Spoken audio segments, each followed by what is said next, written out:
The actual size of the Russian military. We thought there was a certain number. But actually it turns out that that number, the official number, is much higher than the actual number of soldiers they had, because this is a classical method of corruption, is to receive salary for 100,000 soldiers, when in fact you only have 70,000. And so there's money that goes into people's pockets. I think we're seeing the effects of corruption on the quality of equipment that they have. Even though they spent a lot of money on modernization, it turns out that much of the equipment is extremely poor quality of the tires. That's the most famous example, tires coming apart or soldiers deploying with rations that have already expired. The latest manifestation of corruption is the quality of ammunition that has been in storage. Now, as you know, ammunition, artillery ammunition it's not like a hammer where it can just sit there forever. It has a shelf life and it has to be properly maintained, with not too much moisture. It has to be taken care of in climate-controlled conditions. They haven't done that. And this is another way that people responsible for storage of ammunition have skimmed off and not done what they're supposed to do. And so you don't have a quality control. Again, this is another part of the corruption. People get paid off to certify that something is being done according to the specification.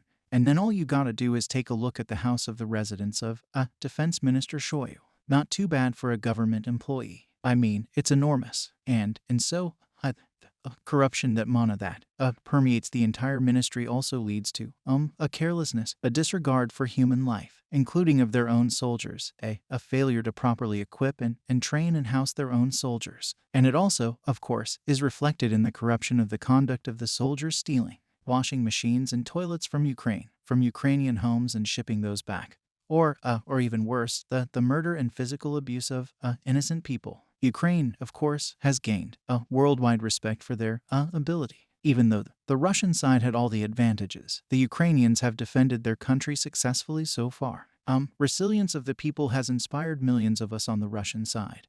And let me say that Ukraine has gained the possibility of recovering all of their occupied territory to include crime. Russia has gained nothing positive. They have become a pariah state. Over 100,000 of their soldiers have been killed. So much of their military has been destroyed. They've lost Europe as a gas customer, and I think they've lost credibility. Nobody believes anything that comes out of the Kremlin, including out of Minister Lever, that this war has been going on for over 8 years, that it did start back in 2014, not just this past February. I think that they realize that they are not going to be successful with an armored formation driving across Ukraine. They don't have the capacity to do that, and so their only chance to somehow get out of this disaster is to drag it out so long that the West eventually loses the will to continue to continue supporting Ukraine.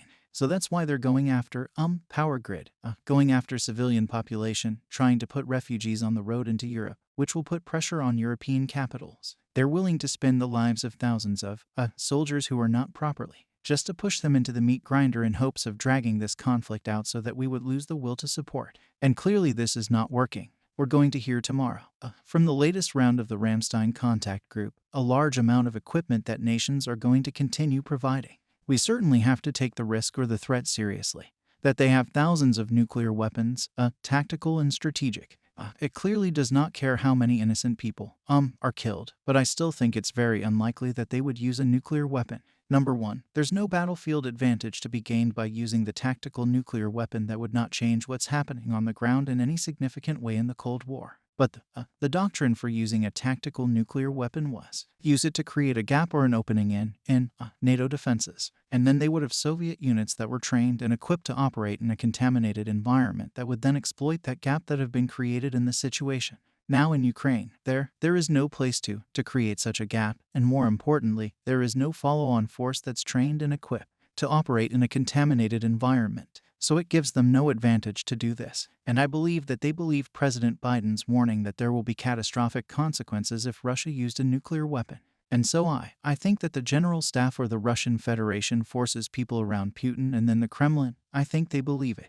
And so if there's no advantage, then why would you? That sort of outcome. And I think it's also important that President Xi from China and other world leaders have also communicated that to use nuclear weapons, to even threaten to use some nuclear weapons, is unacceptable. So that's why I think it's not going to happen.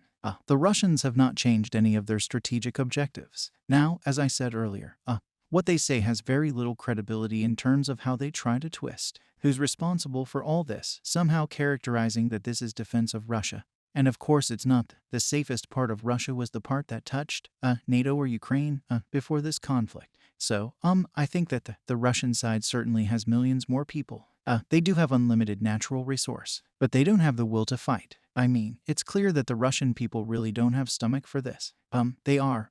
Last September at the first partial mobilization, 500,000 Russian military-age males left the country rather than joining the military. They don't want to be a part of this. Now, of course you don't see protests like you do in other places, but I think this is, a reflection on Russian society, but also a reflection on the enormous security infrastructure that President Putin has put in place. So it's a little bit difficult to judge what's actually going on inside Russia, how legitimate their support is. And inside Russia, it's difficult to gauge accurately what does Russian society really want, really believe. So this could go on for the rest of the year. I think actually, however, that the West, if we continue to support Ukraine with everything that we said we would do, and if eventually get to the point where we're providing longer range precision weapons, like attacks, that can reach out and touch Crimea and make it untenable. I think Ukraine can liberate Crimea by the end of the summer, by the end of August, and that's the decisive part. After that, then, the other parts, will follow. Crimea is the decisive. The next news. The movements that started in the first month of the new year point to a great escalation in the war between Ukraine and Russia. While both sides reject each other's peace terms, military preparations confirm that the sides are gathering their strength for a new round. That will be even more difficult. Russia is training its new soldiers who are assigned with the declaration of partial mobilization. On the other hand, the West is accelerating and increasing advanced arms shipments to Ukraine. Even if this war is not a huge war like the old East-West pacts, it's basically a structured war. By dividing the world into two poles, it forces countries to choose sides somehow. Therefore, it's not wrong to expect that this war will deepen rather than continue, because all indicators show this result. After all, Russia has repeatedly stated that it will not withdraw as it sees Ukraine as a vital issue for itself. Russia's rationale is security. That's why Russian President Vladimir Putin does not seem to stop before he reaches his goal. Putin's goal is to bring a shrunken Ukraine under his control. The Western world, on the other hand, rightly takes this as a risk, and thinks that a Russia that takes Ukraine will not stop. On the contrary, it will clinging to the old dreams of schism with the power it gets from here. We know that the priority of these old dreams is Eastern Europe and the Baltic Sea. NATO has now established a very strong defensive line in the Eastern Europe. Vladimir Putin knows that this line of defense will not be destroyed easily for this reason.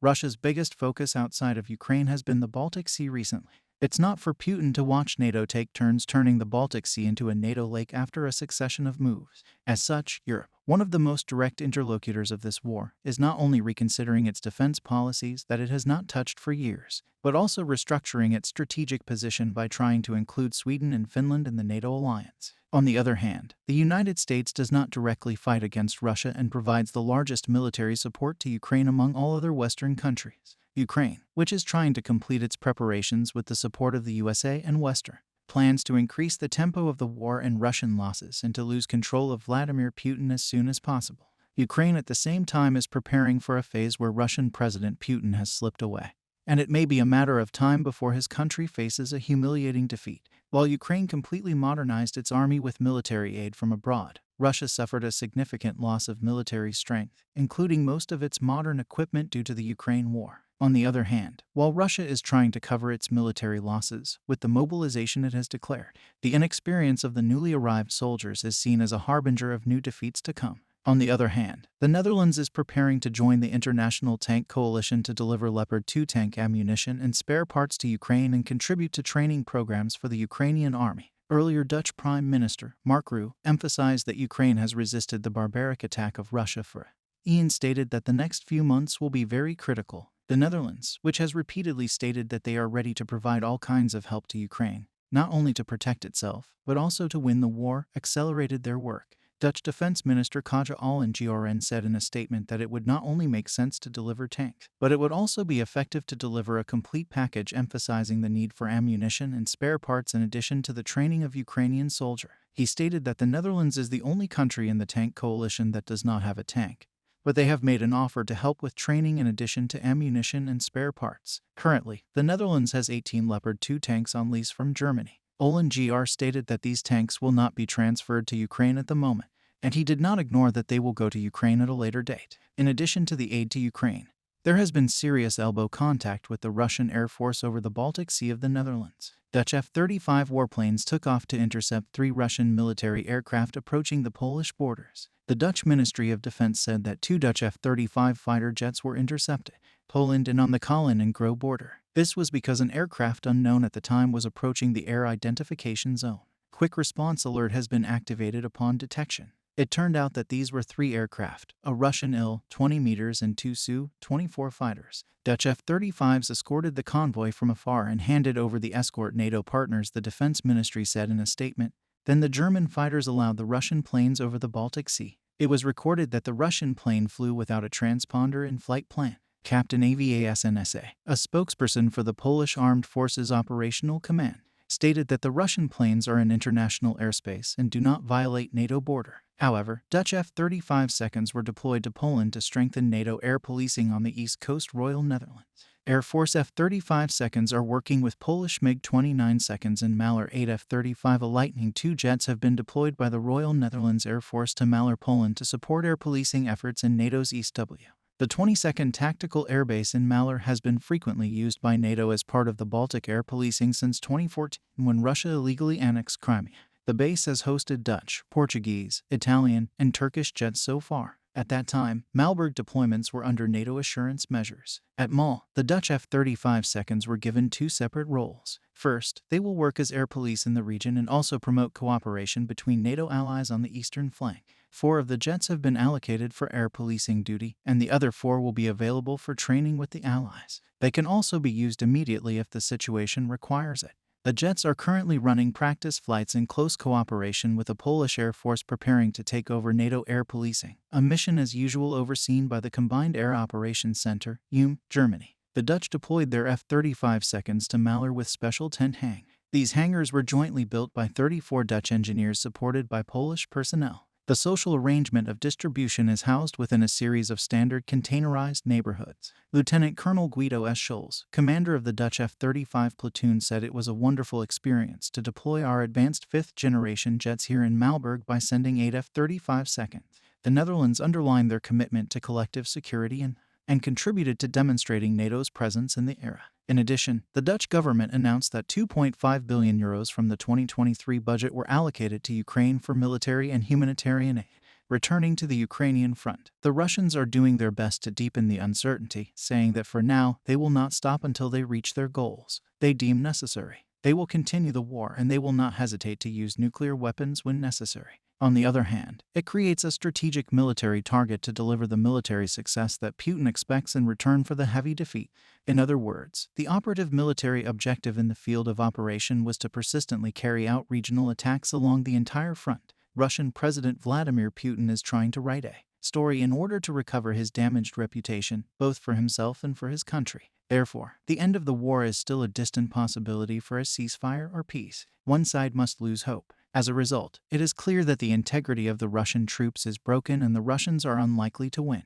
But there is not yet a leader who needs to understand this. When he realizes this, no one can predict whether he will use the nuclear weapon option. Unfortunately, the world today is going through a period where the balances are broken. A new strategic map is drawn and wars and conflicts will occur at more than one point. If strategic rivalry heats up further in 2023, things could spiral out of control into economic and military wars worse than the ones we witnessed in 2022.